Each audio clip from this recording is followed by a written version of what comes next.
Can you speak about the negative psychological impact of working in corporate America as an African American?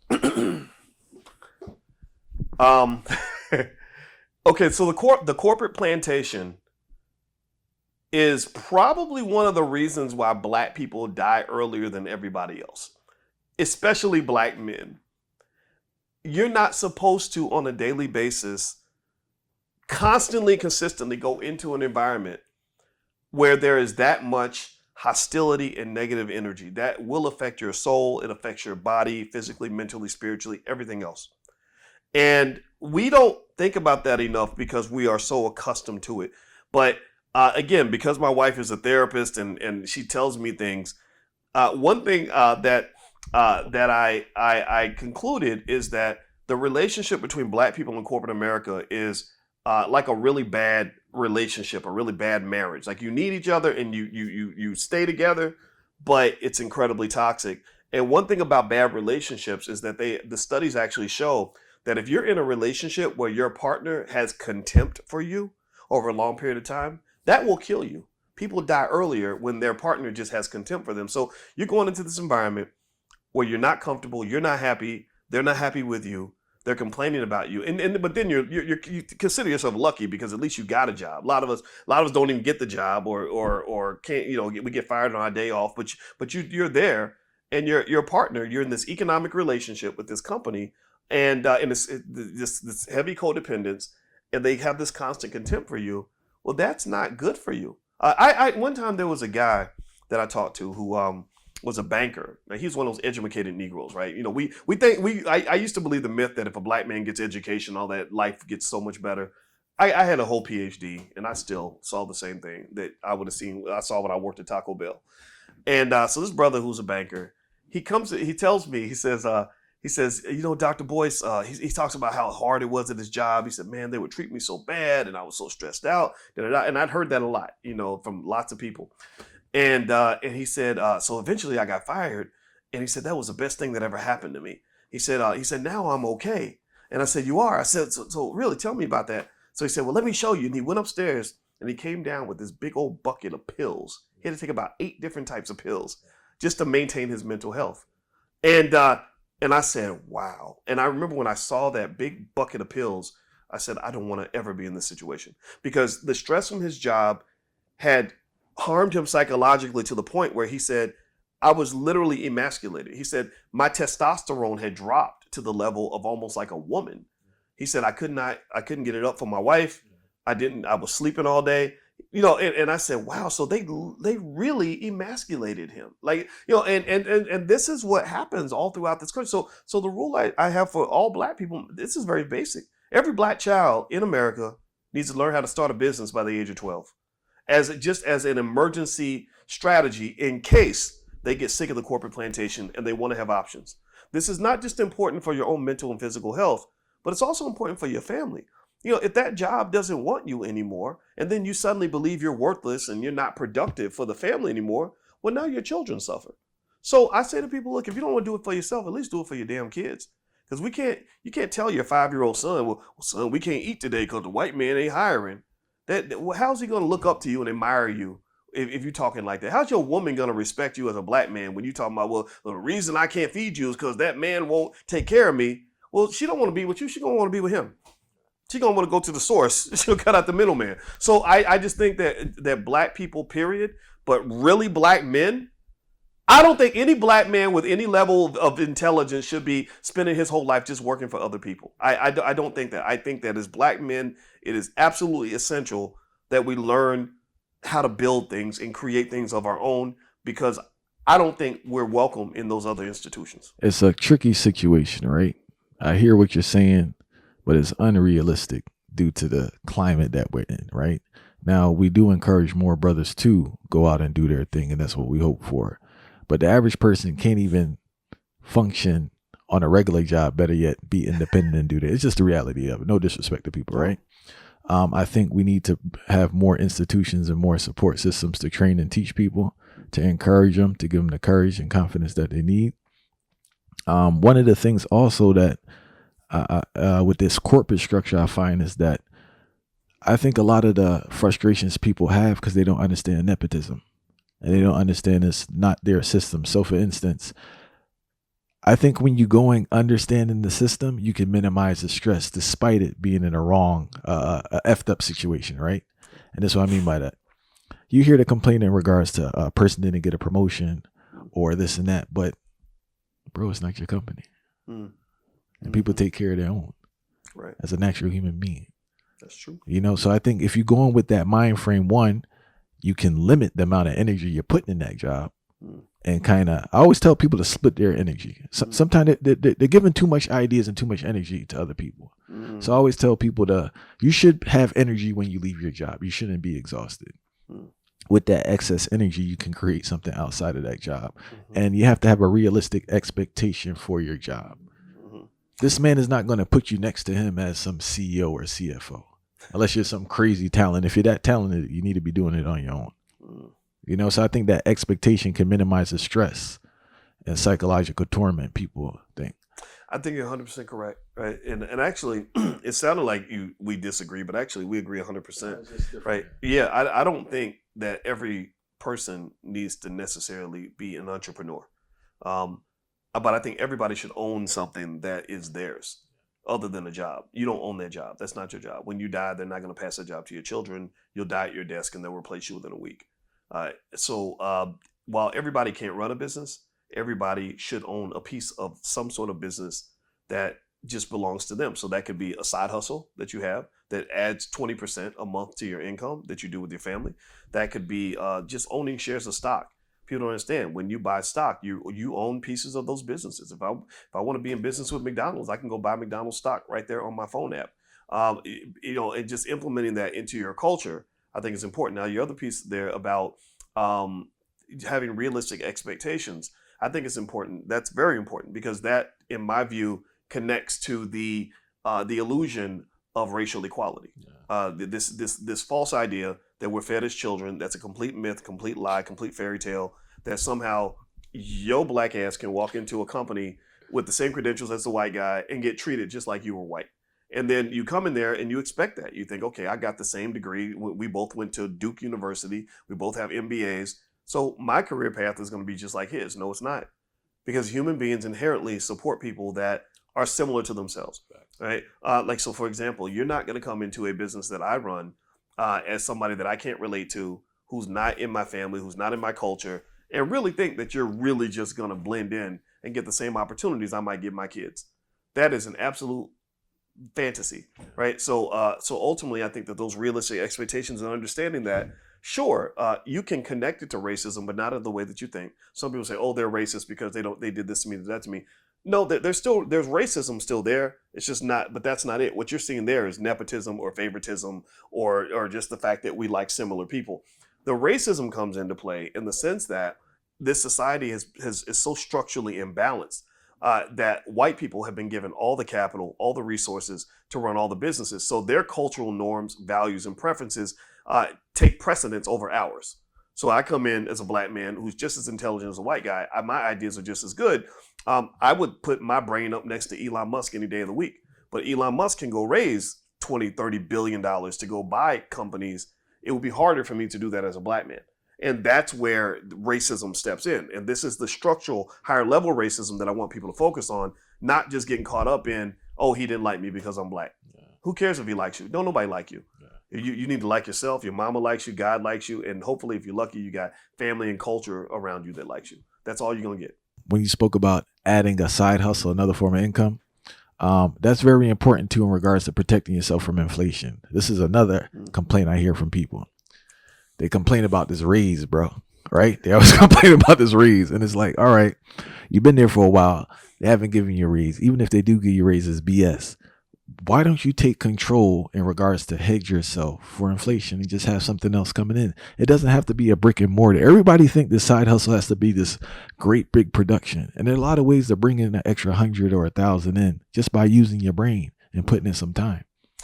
Yeah. Well, the reason I think a lot of people don't hedge against inflation is because where are they going to learn it? We don't teach that in the public schools. They barely teach reading, writing, math in public schools. Somehow they teach everybody about how to be transgender and stuff, which is weird to me. But But they somehow forget to teach them reading, writing, math, critical thinking skills, all these things that you need to survive. This is why I believe we believe this in the Black Business School, that Black people should educate our own children, create our own jobs, and support Black-owned businesses. I believe we do those three things, we will succeed. Now, to your point, to your question, hedging against inflation is very basic. Here's the deal. America is a capitalist society. Money drives everything. So if I'm in a capitalist society and I'm trying to survive, then I want to see how connected my fate can be to the wealthiest people in this country. America will never not take care of rich people. They always will. Well, who are the rich people? What are the people like the Elon Musks, et cetera, who run these corporations, the Apples and the Microsofts and all that? So one strategy I might apply to hedge against inflation is to buy stock in these companies and buy whatever I can, little pieces of that. It takes time, right? This is not a fast money strategy. This is a slow money strategy. Well, maybe the same amount of money I put into my car note, I also try to put that same amount into buying stocks, right? We literally do this in the Black Business School with what we call the $5 a day plan, right? Again, it takes maybe a decade before you really start seeing the results. So by doing that, here's what happens. So inflation kicks in. We know Microsoft's going to be good no matter what. Inflationary, deflationary, they're going to be good. But so since they're doing good, I'm doing good. Apple is going to do good. Since they're doing good, I'm doing good, right? That gives me my hedge that I need. And then maybe if I'm really working with my family and we're really being strategic about it, we go buy some real estate. Well, when inflation hits, property prices go up, right? So you're making all these economic gains. See, people act like inflation is bad for everybody. No, inflation is not bad for everybody. Inflation is great for investors. It's great for real estate owners. It's bad for workers because America screws working class people. And I hate it. It's terrible, but it's reality, right? So you have inflation going up here, cost of living shooting up like this. Wages are like this. How are you going to survive? How does that gap get filled? Oh, credit card debt has now reached $1 trillion. Well, why? When you talked earlier about self-esteem and all that stuff, well, we're maxing out the credit card to maintain the lifestyle to which we believe we should be accustomed, and that's what's happening in the economy right now. So if people are smart, you get out of that rat race as soon as you can, because it's not one that's designed for you to be the winner. And I'm thankful that you're here in this conversation, because too much time is spent complaining about the system and not understanding the system. Yeah. Because some Black people go too far with this, like they're gonna burn down the country or something. I don't understand. Like, we're here and our children are here, so we gotta make the thing work. Yeah, there are injustices we want to improve, but at the same time, we can't sit here and suffer. Yeah, I don't really know how burning down the country would necessarily benefit the country, right? So, I do agree with you. I think that we're trained to complain. We're trained to whine because we were given, going back to your self-esteem issue. I mean, you started with self-esteem. I think that that's so important in all this conversation.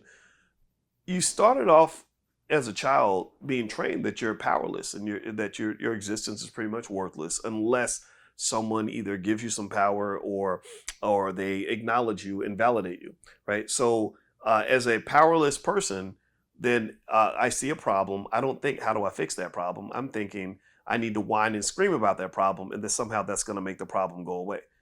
Again, I taught math, to college students, and never once have I ever solved a problem by whining about it.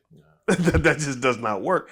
And so I want people to pay attention to the difference between, say the average African American mindset. Not that all of our people are bad. A lot of our people get it. A lot of people, like in the B1 culture, and all, they're getting it. They understand this. But then there are some of us. Hold on. What's the B1 culture? I heard you say that. B1 is Black first. Oh, Black first. Black first just means we take care of ourselves before we take care of anybody else. We build strong families. We love our women. We raise our children properly. We educate them financially. We're empowered. We can do this. Yeah. Like, I believe children of the B1 families are going to actually lead this community, lead this world in the future, because we're playing the power game. We're playing chess, not checkers. That's what the All Black National Convention is all about. All that stuff. So going back to that though, if you look at sort of the average African American that sees a problem and says, "Let me complain about it," or let's say you're in a neighborhood and there is no grocery store, you say, "Well, there's no grocery store here. This is terrible." But compare that to, say, a brother in the Nation of Islam. The people in the Nation of Islam don't sit around and say, "There's no grocery store in our community." They get together and they have a meeting and say, "How do we build a grocery store?" right? And but that takes a certain amount of equity in your own existence and understanding and self-esteem and self-awareness to really sort of take that approach, right? Like, and so, well, why would we sit and complain about a problem instead of actually solving it? Well, because to some extent, white supremacy is a two-way street. We see ourselves in some cases as perpetual children. And shout out to Umar Johnson. Umar said this too, and I appreciate the fact he said this. We see ourselves as children, and we're looking for white people to come and do the big things that need to get done. Like when we need more jobs, we say, "Hey, Daddy, can you create more jobs?" Or Joe Biden or whatever Democratic Party, whatever it is, right? If we need a safer neighborhood, we're looking to them to help make the neighborhood safer, right? Whereas if you look at certain men that come from, there's a friend of mine named Christopher Emden, who I believe he is, his family's from Jamaica. And Christopher is a professor at Columbia University, one of my buddies, smartest guy, one of the smartest guys I know. Christopher Emden went to his old neighborhood in the Bronx, and there was a crime problem. And Christopher, this professor, gets together with other men in the neighborhood, and they made that neighborhood safe. They didn't say, well, I hope somebody does something. They said, no, we're men. We're supposed to do this, right? So to some extent in America, that side of masculinity, that which connects to being accountability and being responsible for something, controlling a territory, that gets zapped out of us. And so, in fact, we even have this false idea that rappers are masculine. But if you look at rappers ain't nothing but yappers. Most of them, not all of them. I don't hate them all. I like a lot of them I love. But if you think about it, you have billionaire rappers who don't create, who can't go out and create thousands of jobs, like say an Elon Musk could or whatever. But they'll rap all day about how much money they have. Well, if you're this wealthy rapper, you're Jay-Z and you're worth a couple $1 billion, I should be able to go to the Marcy Projects and find 10,000 people that now have better economic opportunities because you exist. But I can't find that. Well, why? Well, because a lot of rappers are just yappers. Not all of them now. I want to make that clear because I don't hate all the rappers. But this sort of equity and understanding that you actually are not just a product of your environment, but your environment's supposed to be a product of you. That's the essence of manhood. I just want to say I'm a rap supporter, like modern rap supporter. I just want to say in their defense, a lot of times we criticize and it's kind of wrong in the sense that they don't have that consciousness. They're not thinking about that, and they don't identify with the collective war of black people like that. Fire. It's like they got their money and they doing their own thing. So it's like we criticize them, but it's kind of unfair because they're literally not thinking about that. Yeah, well, if you think about it, the word man should be also connected to the word manifest. My perception of manhood, because I was raised by a man, a lot of our men are not raised by men, was that my father would say, if you don't like your situation, you fix it. If you don't like the way something's getting done, you deal with it, you handle it, right? I don't know if I think a lot of our men either never were given or lost their ability to truly manifest, to understand that our community is our responsibility. When my father adopted me when I was 3, my biological father was on drugs. My stepfather, who actually fought over a drug addiction, but he adopted me. I remember hearing his language. His language was, he said, I looked at you and your mother and I said, those two are mine. That's my responsibility, right? How often do you hear men really talk like that? You don't hear that. You don't hear that as defined as a core value in masculinity. A lot of people think masculinity is thumping your chest, growing a beard, smoking cigars, you know what I mean? And talking big on the internet. But no, a man can manifest his reality. And you see it, you can actually see it sometimes in sports. Like, think about it, right? If I am the Dallas Cowboys and I'm playing against the Philadelphia Eagles and I as an Eagles player, I believe that I'm better than the Dallas Cowboys, then I know I have to go prove that. I have to manifest that reality. I can't just talk about it. I have to actually be about it. I can't just say I am this thing. I must show that I am this thing. So I think that show and prove aspect of masculinity, I wish we would embrace that a little bit more, and I wish we would teach that to our sons, because I remember having some very frustrating conversations with certain individuals. There's two. This gives you the disparity in terms of rappers. So I want to make sure I'm fair on this. I remember having extensive conversations with Ice Cube when he was doing his thing with the politics. And what I liked about Ice Cube is that I think he understands the manifest in the word man, meaning that when we talked about supporting Dr. Claude Anderson and Powernomics and all that, I said, hey, man, I'll put up 20,000. You put up 20,000. Let's buy 1,000 of these books, give them out to the community so we understand what Powernomics looks like as a community. He said, okay. So we got that done. Again, as men, we were like, let's make this happen because that's our job. And then also, I feel like he was manifesting by sort of trying to change the narrative when it came to American politics and getting us to understand our freedom of choice. My conversations with Kanye West were a little bit different. I felt that Kanye, I remember being a little bit frustrated when I looked at his finances and I saw that he was getting $20 million every 2 months from Adidas and all these other companies. And I don't want to talk about too much of his business because I'm not trying to do that. But I remember thinking, with the amount of money that they sent you just one time in one of those payments, you could build an entire school system with that. Like you could literally go and do that. And I don't know if he was quite able to really see that, right? And that's very frustrating for me as a finance PhD because I'm sitting there thinking, we know how to take $1 and turn it into 50, or make $1 out of 15 cents. Like I could take 20 million and do $100 million worth of stuff with it. And but you're sitting on the 20 million and you're thinking about some stuff that doesn't necessarily make sense to me. No disrespect to him, but that was a difference, right? Like, so imagine if millions of our boys understood the manifest aspect of manhood, but also were trained, again, by us. They must be educated by us. They're wasting $1 trillion worth of black talent every year with this horrible school system. They're trained to manifest. They're trained to be strategic. They're trained to build relationships with other individuals that they can build with. They're trained to think that their success should not belong to you. Your success should not just be your success.